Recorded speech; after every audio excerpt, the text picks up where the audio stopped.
Hello，大家好，今天我们来到中央花园2期这个小区啦。它最早建立于1998年，总共有72栋，3295户业主。这个小区的规模非常大，光这一个小区它就有200亩。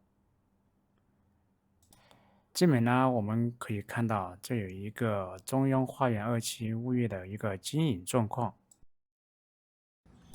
然后一进门，这里就有很多的小广告，有房屋出租啊，然后有社区的一个活动啊，或者是一些杂七杂八的广告，里面的商业非常繁华，有超市，超市就有很多个，然后小区里面的活动广场有特别多。进去过后啦，整个小区就感觉是在一个城镇里面一样。生活方面的都很方便。早上我们看到有很多大爷大妈都在这个广场上，嗯，纳凉啊，或者是活动。今天我们来看这个小区，最主要的目的就是看一下成都最早的一批商品房现状是怎么样的。因为这个小区也是算比较大的，这个小区已经修建了30来年。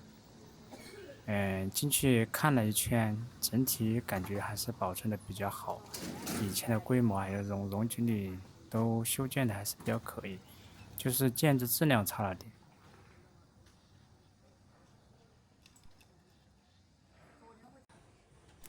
这是小区里面的理发店，很便宜，10块钱一个人，很划算。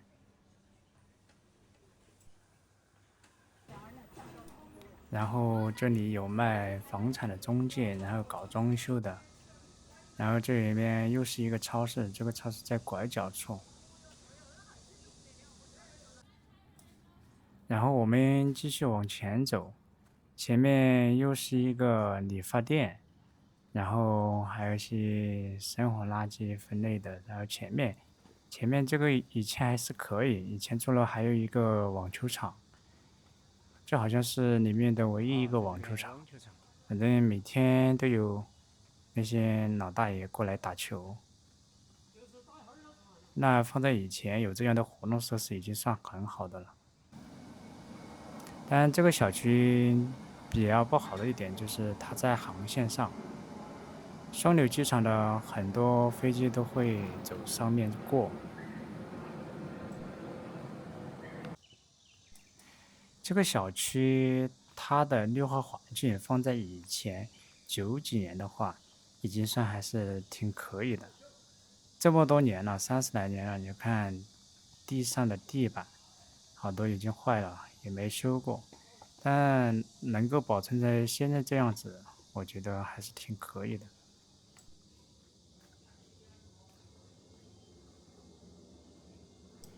这个小区前面又是一个活动空间，很大的一个活动空间，这有个羽毛球场，每天打球的人还是挺多的。小区的基本配套还是可以，有健身的空间也是有的，然后这有一片活动空间，老人们在这里练太极啊、跳跳舞啊，也是还可以。因为它前面就是一个河边，河边这个地方算空气比较好的。这是清水河，紧挨着小区，河的对面是一个公园，所以说这个小区的位置啊还是算非常好的。然后早上啦，或者是晚上，在这个河边走一走、跑一跑步，休闲娱乐一下，还是非常好的。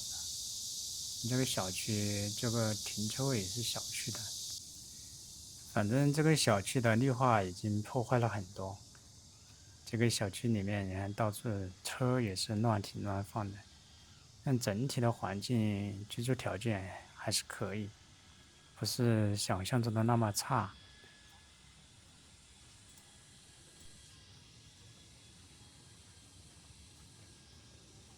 这是他们一楼的住户，一楼的住户有些还做的挺可以的，有一些房子啦，他们就拿来对着或者是停车，有些他们就拿来做生意。你看左边这一户，他就装修的比较好，有自己的花园，感觉住着还是可以。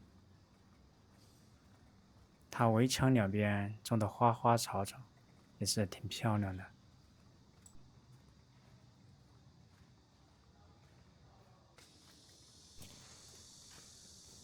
小区里面最多的就是像这种房屋出租，这个小区的出租率非常高。这样看上去，这个小区的外立面也没有想象的那么差，感觉还可以。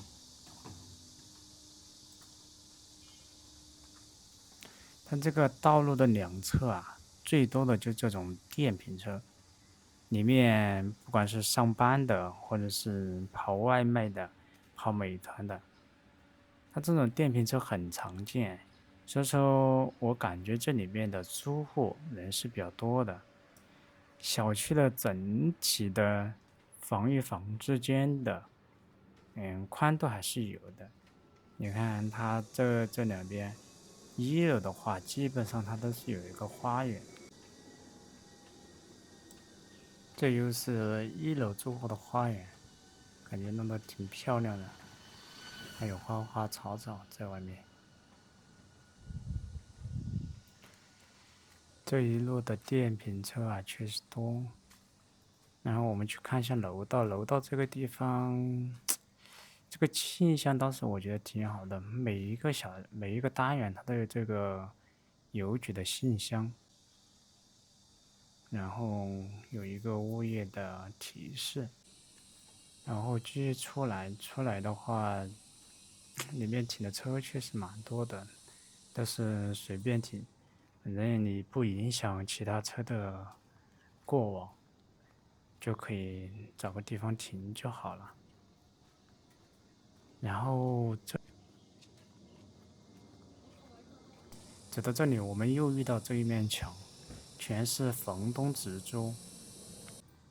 这有一个超市，也是一个小超市。小区里面这个地方也有干装修的，里面一楼啊，好多基本上都是做生意，像这个小外卖车。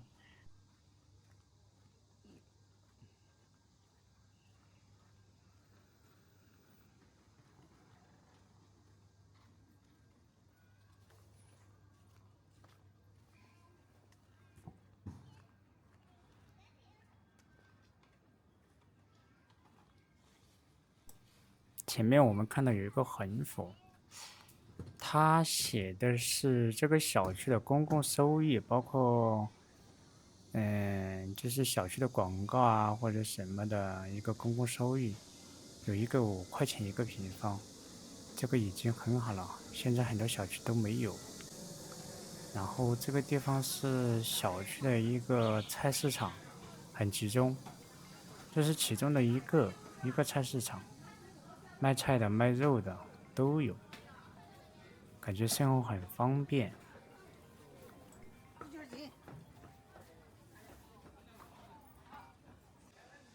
这个地方进去是一个小型的停车场，这个地方停车场确实很窄，停的车也很少。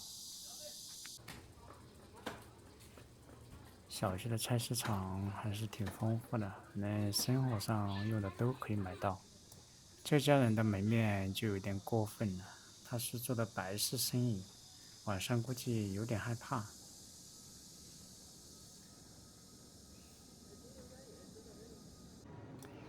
这个小区唯一的缺点，我觉得还是上面的航线，飞机来来往往，感觉很频繁，声音特别吵闹。这个小区每一栋它的长的样子都差不多，都是这种黄色的乳胶漆，风吹日久它就脱落了。那这小区的垃圾分类点确实还蛮多的，到处都有。也有可能是这里面居住的人多，它产生的垃圾就多。为了保持小区的环境，所以说它设置了很多垃圾分类点。反正每一条街，它都像这样子停了很多的电瓶车，有些地方估计都停不下。这个还是早上，好多电瓶车已经出去了，估计到了晚上的时候，这外面的电瓶车还要多1倍的样子。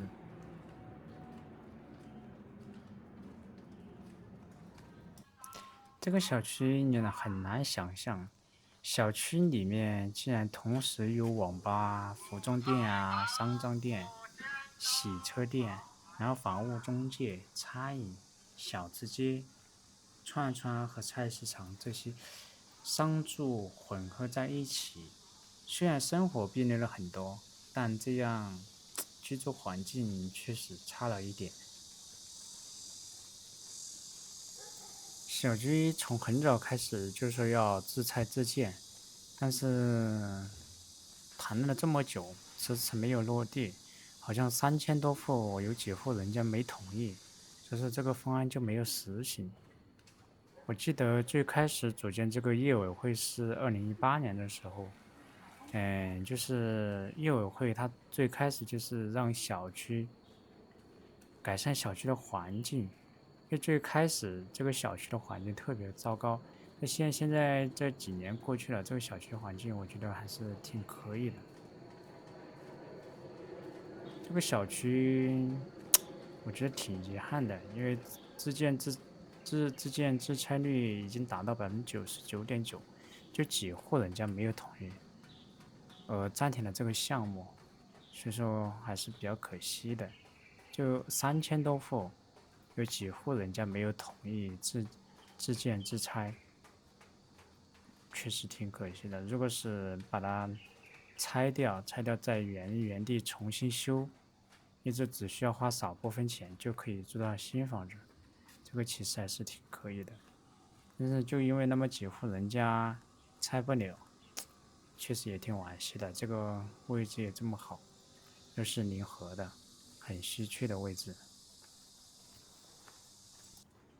另外一个方面呢，其实我觉得这个小区作为2000亩的一个大盘小区，虽然只有几户人家没有同意自拆自建，我觉得可以把那几户人家那一栋房子，要么就不拆了，其他的小区，其他的可以200亩的小区可以划分成几块来自拆自建，基本上大部分都是同意的。我们先把那个同意拆的自拆自建同意拆的先拆掉就可以了。我觉得3000多户要达到100%的同意，确实比较难。现在已经达到99.9%，我觉得已经非常不错了。这个小区它是临河而建，它是拉拉的比较长，所以说它的整个环境它临河，这个位置是非常好。你看晚上啊或者早上出来逛一逛，走一走，还是挺舒服的。我们一直往前，你看一直走到底，一直走到前面拐弯的地方，走到底，基本上都是这个小区的。然后这个地方是小区的一个老年活动中心，修得蛮漂亮的。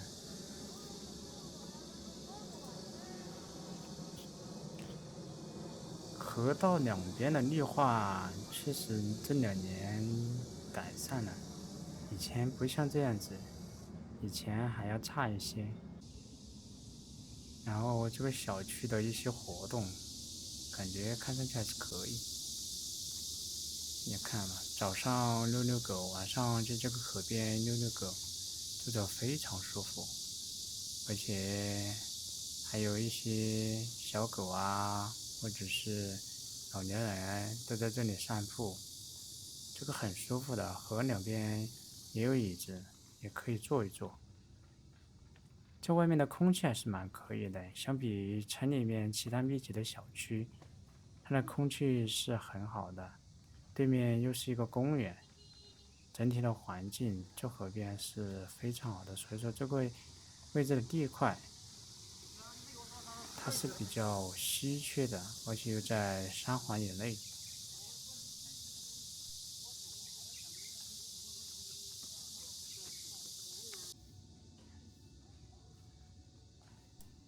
小区里面像这种活动空间很多，老年人平时在这里活动活动，打打太极，养生养生，其实也挺可以的，相当于一个养老的一个小区。这个小区虽然大，但因为它是多层，相当于最高也就7层，其实它住的人很少。你想嘛，3000多户，平均一户人的话，大概3口人就几千万吧。几千万把人的话，住在一个200亩的小区里面，还是挺舒服的。小区的活动空间又比较多，羽毛球场啊、乒乓球场啊、网球场啊都有，基本上生活都在这里，很方便，都不用走出去。但你要想走出去呢，就比较远，所以说这里面的共享单车啊、自行车、电瓶车非常多，这基本上都是这里面的人主要的交通工具。还有你看小区里面的那个小车，它基本上停在里面，开的很少，来来往往的小车确实很少，因为它活动空间有这么大。好多人都是拥有小车过后，他就停在那里，而上下班啊，或者是出去啊，基本上都是骑电瓶车。前面这些路确实比较破烂了，毕竟这么多年了。小区环境也是有的，虽然不怎么好，但是也还可以。这些都是后面重新修建过的，这些马路牙子啊、地砖都被踩破烂了好多次，修修补补，修修补补，也没有什么太大的精力或者太多的经费去重新铺装，去重新修，大家也不愿意出这个钱，物业又没钱，这么多的地方，这么大的地盘，物业费又很低，小区的物业费很便宜，好像是几毛钱。我们又走到这个理发店这里，理发店很便宜，10块钱一个人，外面都35。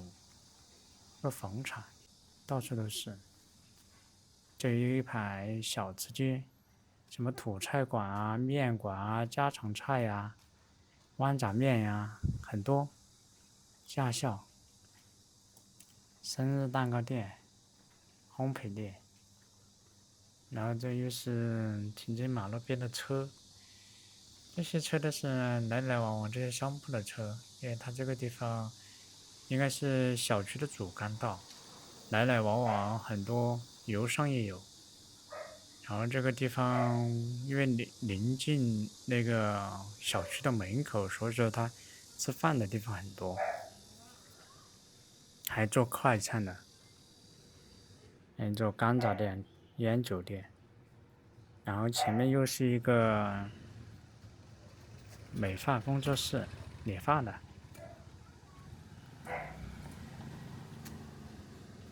这还有一个老奶奶在捡垃圾，把那些可以回收利用的东西给收回去。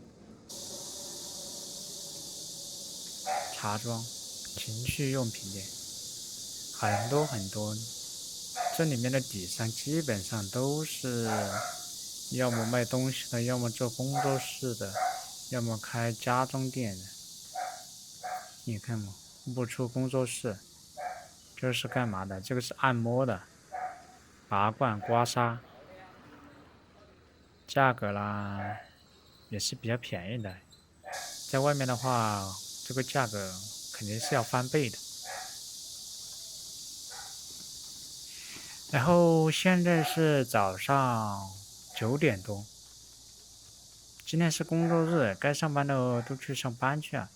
因为小区的人还是比较少，因为早上早一点的话，应该人比较多。但是啊，这里面的外卖员还是蛮多的。这就是一个养生馆、按摩、洗脚的地方。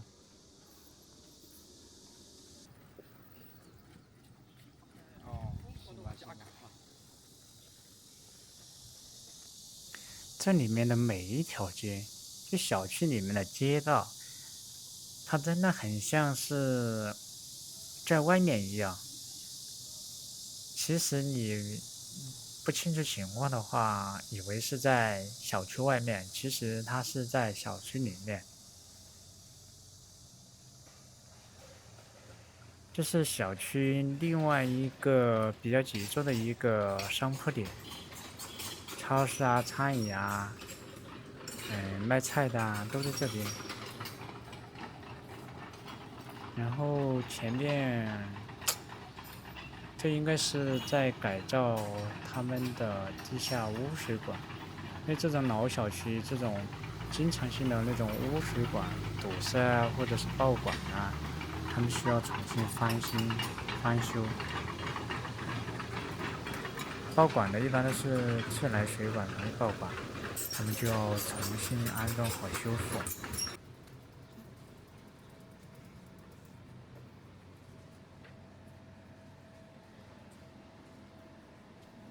这条街它平时这个街出去，它就是这个小区的正大门，所以说它两边的两边，它的商业非常发达，什么都有，卖抓饼的啊，卖面的啊，家电维修啊，干杂店啊，超市啊，卖烟酒的啊都有，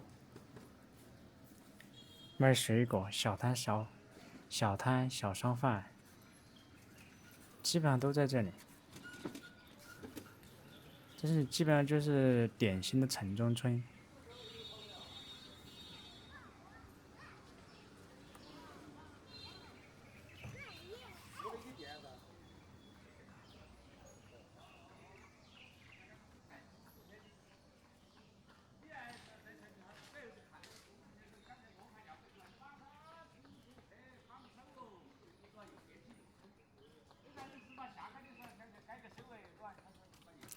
这个地方如果来拍一个80、90年代的一个电影的话，我觉得还是蛮有感觉的。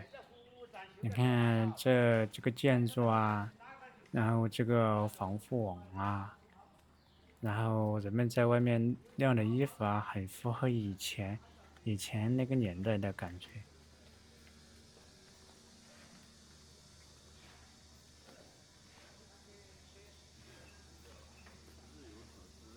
我觉得他们这个一楼还是挺可以的，你看他们这个一楼拓出来的面积很多。然后我们进去看一下，看这个电线网线密密麻麻，弄得很乱。它不像现在的小区，它都有暗线。然后我们上楼继续看一下，这个楼道确实比较脏，走过这么多年了，很多地方都是黑的。这个小区一梯是4户人，然后里面环境确实要差，很差。那有些楼栋维护的比较可以。你看它这里的路都走光亮了。等一会儿我们再去另外一个单元，出来感觉环境就好多了，它不像楼道里面很脏很黑。如果是在晚上的话，估计还是有点怕，因为它有一些楼灯啊、路灯啊，它已经坏了，它是不亮的。左边一个茶馆，这个茶馆我看来下午的生意还是蛮好的。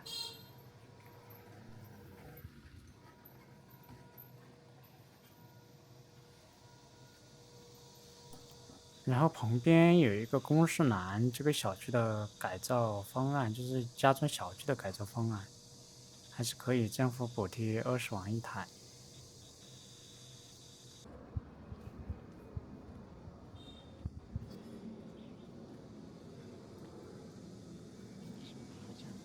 有一个茶馆，一般下午才有人。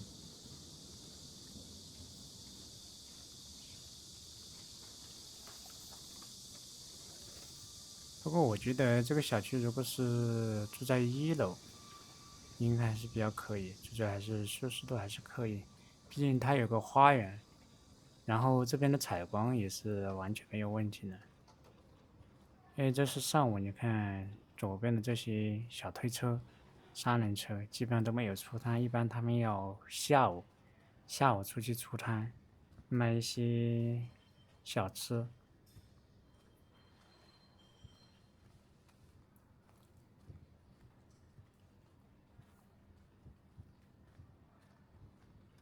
随便走到哪条街，它都有这些店品着。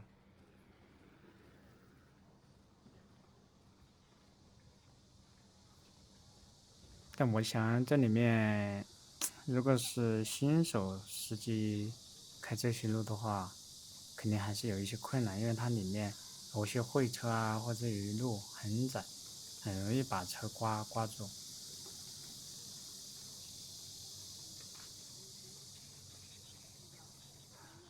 这条路也是修补补多少年，坏了又修，修了又坏。左边又是一家理发店。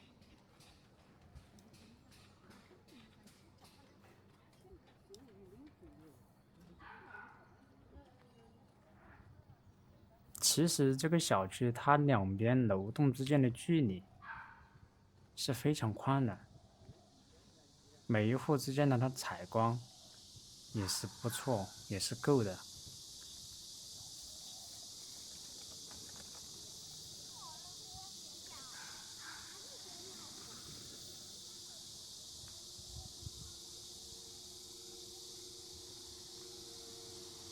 你看这个小区，如果是过来一辆车，我过去再开一辆车的话，它就非常打击，基本上就只能过一辆车。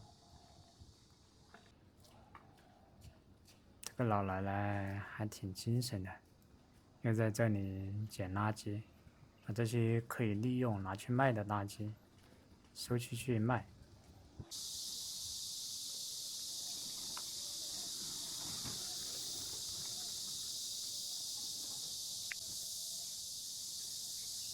沙燕西街20号。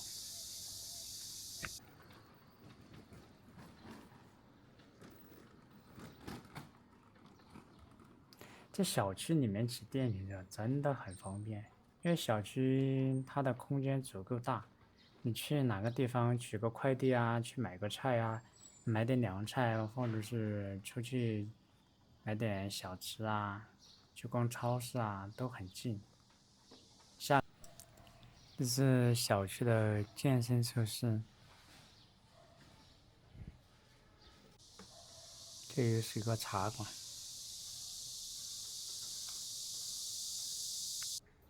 这个健身设施我觉得还是可以，因为这个是后来安装的，每天下午可以来锻炼锻炼。这个垃圾分类点又有大姐在这里收垃圾，把那些可以利用的垃圾拿出去卖废品。这户人家装修的还挺可以，外面种些花花草草。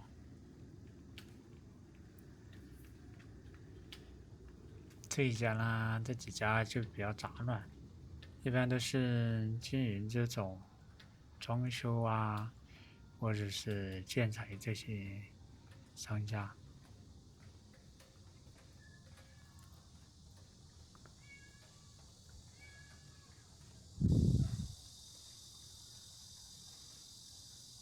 这小区每一栋房子的采光真的还是可以。你看现在早上9点多，这些房子基本上能够照着太阳。所以它的朝向也非常好。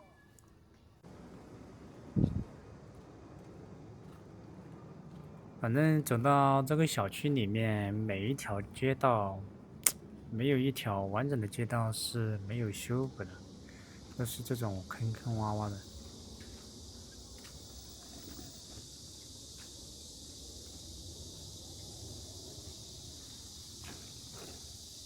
然后这个小区的那些电线啊、肉电线都是走的上面。这里面的超市数不过来，真的很多，基本上每2栋楼、3栋楼就有一个超市。这几户人家外面做的还可以，外面种的花花草草，我看还是有心打理过。这个地方出去，这又是一条通往河边的路。这些车都是随便乱停乱放的，只要有空间你就停，它没有一个统一的车位线。话是说回来，这些地方停车的话，确实比较考验手艺。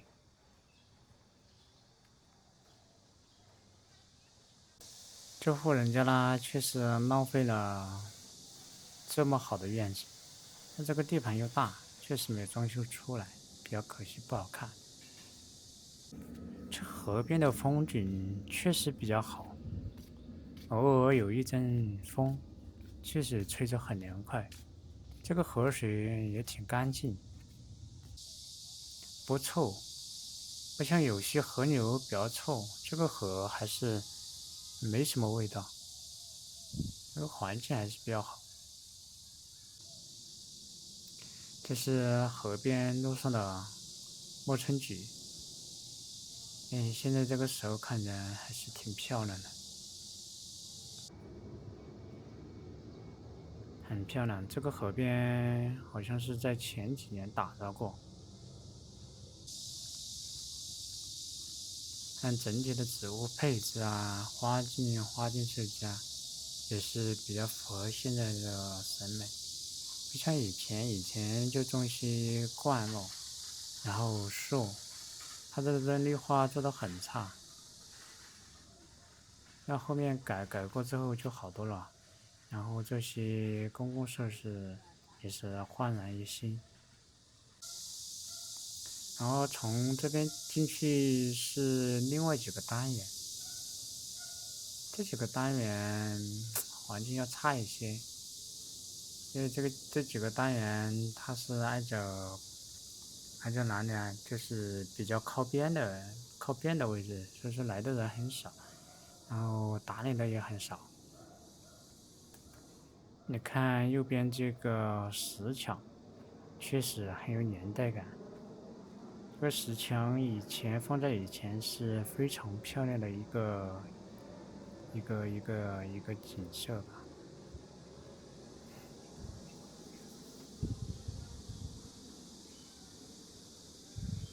然后前面这个大妈又拿着一些可回收的垃圾，确实很辛苦。这么大的年纪了，还拿这些垃圾去卖点零花钱。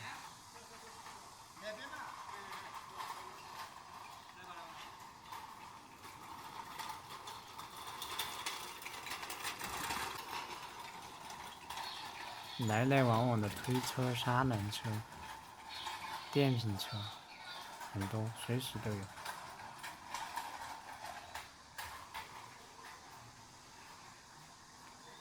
但这几户这个地方，它的那个环境还是可以，每一户外面它的栗子都保持得很新鲜，有些花该开的已经开了。像前面这一户人家，他外面还种了丝瓜，种了菜，也是还是蛮漂亮的。这些花开出来，确实为小区增加了很多景色。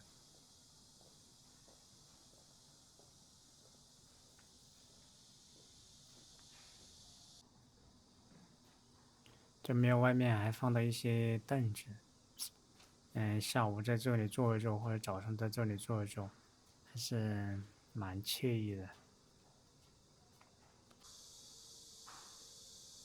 这个小区在下面停满了电瓶车，70多个人都跑过。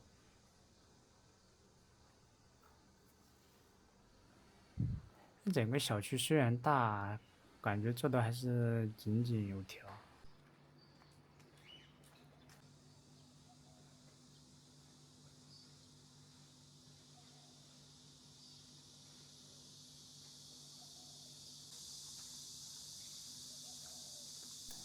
那我感觉这个小区的整体环境比以前80、90年代就是公家的房子那种小区环境好多了。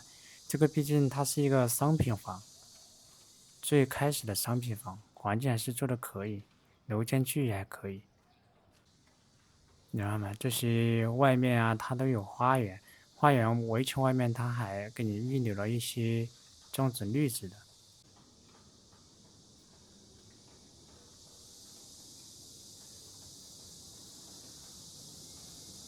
然后之后我们上楼去看一下，这户楼和其他的都差不多，基本上每个单元都是这样子。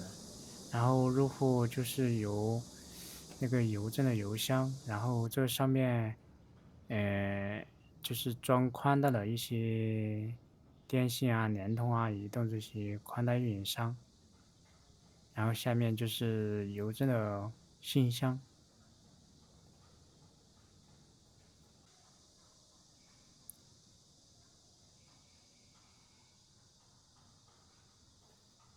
好，我们上去看一下。你看这个楼梯，走的时间多了，确实比较脏。那也不是脏吧，反正它就是走的多了，它就路面走黑了。那走上去基本上都这样子，但好在楼梯上没有什么明显的垃圾，整个楼道也没有什么很臭的气味。这个楼梯的窗，就是这一面墙，放在以前做的蛮漂亮，这种镂空的效果。一个增加光，第二个增加通风。但是以前这样设计确实还是比较符合当时人们的一个审美。以前修建房屋，它的那种电线啊、光纤线啊或者电视线，它都是走的墙边。你看它现在这个房子，它的电线这些，它都是打的线孔，挨着墙主的，不像现在是隐藏式嵌入在墙体里面。我们走上去，它这个一梯是4户人家，一梯4户。我们从1楼走到6楼，没有发现楼梯间有垃圾或者明显的垃圾。这是有历史感的那种楼道，确实能看出来经历了年代非常久。墙面的漆好多已经脱落，但是这个小区这一栋啊，我看入住率还是蛮高的，基本上每一户人家他都有人住，这是顶楼，顶楼就是这么一个廊桥，这个地方可以堆东西，堆了很多东西，其实还是可以。我们下楼看一下，就是每一户人家基本上也是挂了对联，然后墙上挂的艾草，应该是今年端午节挂的。还有一方面就是以前设计这个楼梯确实比较陡，它基本上1楼到2楼，2楼到3楼，基本上就是一个直直的楼梯上来或者下去，所以说它这个楼梯感觉就比较陡，不像2000年过后它那个一层楼它是设计的一个 Z 字形转弯，这样的设计啊，它就要缓慢一些。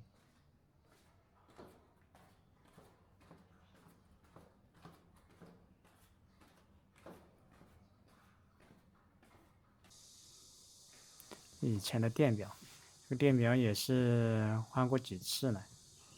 现在新装的电表，但是电箱是以前的。那每家每户也是贴着对联，就是对联在我们中国人的心中也是占着蛮重要的地位。左边还有一幅墙画，金山银山。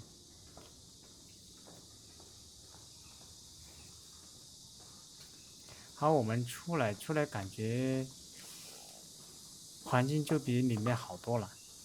你看外面虽然破破烂烂，但是感觉没有那么脏。它不像楼道里面那个楼梯啊，或者两边都很脏。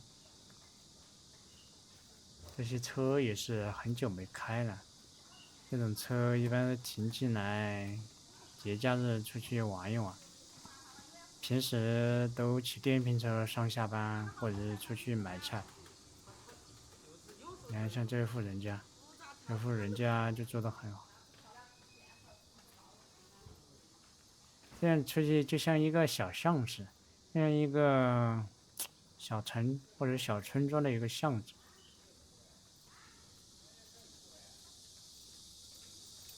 这个地方住1楼的人确实比较舒服，有些面积宽的，你看这还有停车位。然后在墙里墙外稍微装修一下，或者是种一些绿植，自己住着舒适度一下就起来了。然后停车又方便，每天骑个电瓶车上下班，车又停在墙外面，自己充电也很方便。在一家广告公司，这明显是租给他们的。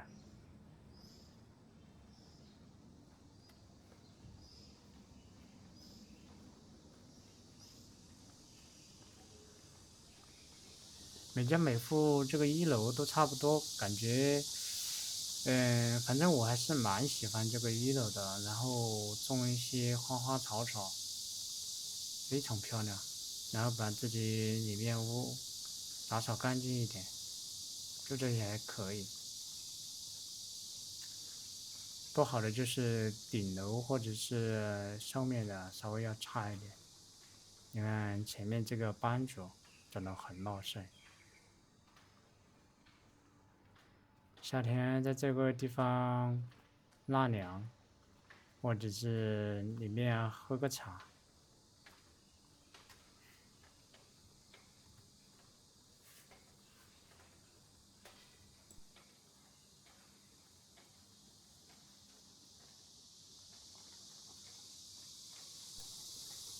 前面又有一个大妈在捡垃圾，刚捡完，很辛苦。又是一片小广告，全是房屋出租。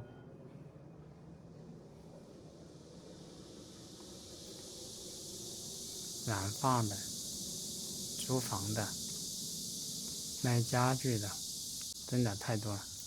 卖烟、超市、卖面、餐馆。这个宜宾燃面，我看它这个价格也是蛮便宜的。面的话，两面的话几块钱。这是又是一家小型的超市，卖菜呀、卖鸡蛋，什么都有。这里面生活起来真的不要太方便了，就相当于在一个小城里面生活一样。好了，我们就慢慢的往外面走。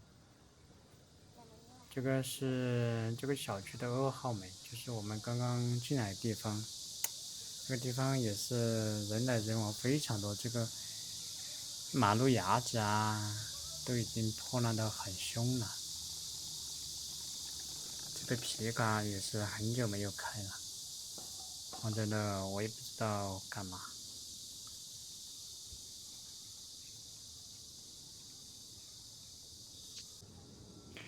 然后我们这样走，右边呢就是一个停车场，这是一个停电瓶车的。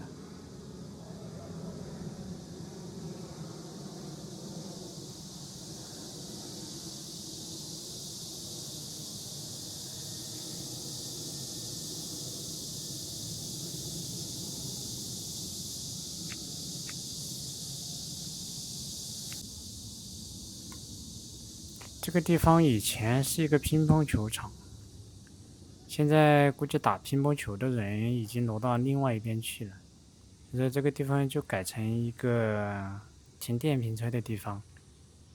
还有印象吧？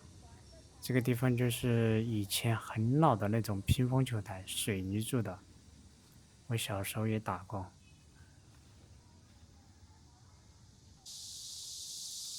走出来，这个地方就是中央花园进门的2期的一个入口。这个前面又是一个活动广场了。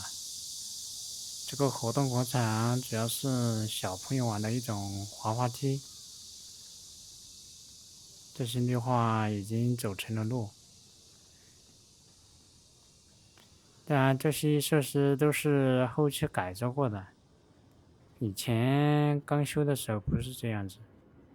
现在这些桌子啊、板凳啊，也是后期加的。走了2个多小时，终于把这个小区逛完了，就坐在这里歇一歇，看一下周围的环境。感觉这里的节奏很慢，然后玩耍的啊，然后休息的人啊很多。今天还是工作日，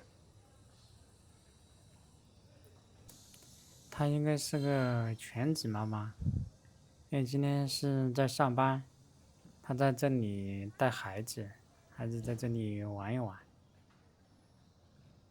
这个妈妈挺辛苦的，带2个孩子，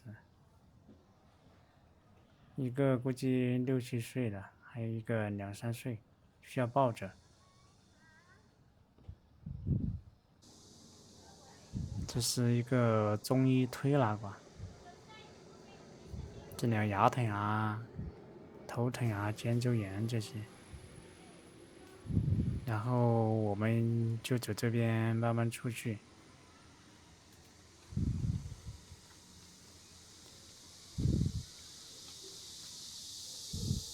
这个小区自从成立了业委会过后啊，它那个环境就变得好了很多。如果是不成立业委会的话，我估计它现在的环境比这还要差。好了，我们就看到这里，下期再见。